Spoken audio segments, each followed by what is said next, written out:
I'm Amy Cherry. This local news is a service of Flagler County's Toyota dealer, Beaver Toyota, here to wow ya. An argument over $10 that escalated into gunfire may result in a Flagler County man heading back to prison. John Arking reports. 62-year-old Wyatt Cunningham was arrested last week on 4 counts of firing a weapon at an occupied house. The charges stemmed from a July 2nd incident when Cunningham got into a verbal dispute with a neighbor over $10 owed for mowing a lawn at a home on Dunson Estate Road in West Flagler. Authorities say Cunningham later fired a weapon into the 2 homes, almost hitting a woman inside. The charges took some time to authorize as investigators had to wait for lab testing by the Florida Department of Law Enforcement to definitively connect bullet fragments found inside the homes to Cunningham's rifle, a weapon he initially said was a BB gun and then maintained was not a functioning rifle. He also faces a charge of illegally possessing firearms due to a past drug conviction. Cunningham was lodged under a $100,000 bond. If convicted, he faces up to 15 years in prison on each of the charges. From the WNZF Newsroom, I'm John Arking.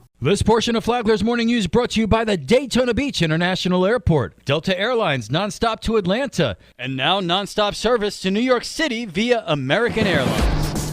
Deputies say the daughter of a dead mother has been molested by her mom's boyfriend. Tony Magoo has the details. An 11-year-old girl was inappropriately touched by her dead mom's boyfriend for over a year. That's what Flagler County Sheriff's deputies had to sort out when they were called about a sex offense back on July 2nd of this year. A former boyfriend of the girl's now deceased mom, 52-year-old Philip Martin, was ID'd by the girl as her abuser. On July 29th, sheriff's detectives met with Martin at his home on Wedgewood Lane in Palm Coast to hear his side of the story. During questioning, Martin admitted to inappropriately touching and groping the child. On Thursday, November 7th, the warrant was signed for Martin's arrest. I'm very proud of our team for getting this pervert off of the streets behind bars before he could hurt this child any further, Sheriff Rick Staley said. Philip Martin was booked into the Green Roof Inn and charged with lewd and lascivious molestation on a child under the age of 12 and will be held with no bond. For Flagler's Morning News, I'm Tony Magoo.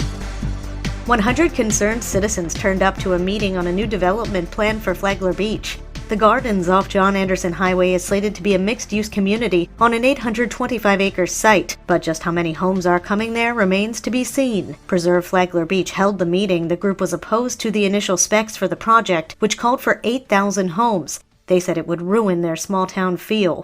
Developer Sunbelt had its sketch plat plans denied by the county last month. Now, Sunbelt is considering its options, which could include an appeal to the county commission. What's the staff like at the local Red Cross office? Rebecca DeLorenzo is the executive director for the American Red Cross Space Coast chapter. She said that since they cover Flagler, Volusia, and Brevard counties, they have a regional staff. I've got about 6 staff that work within our Space Coast chapter. About 3 of them are full-time within that chapter, and the rest are kind of dispersed throughout the region. DeLorenzo said that the Central Florida region is comprised of 5 chapters and 19 counties. To hear the interview, download the Flagler Radio app, then go to the Free for All Friday podcast. Tomorrow, how does the Red Cross help in a house fire? From the WNZF Newsroom, I'm Deb Albertson. And now you're up to date on Flagler's Morning News. I'm Amy Cherry.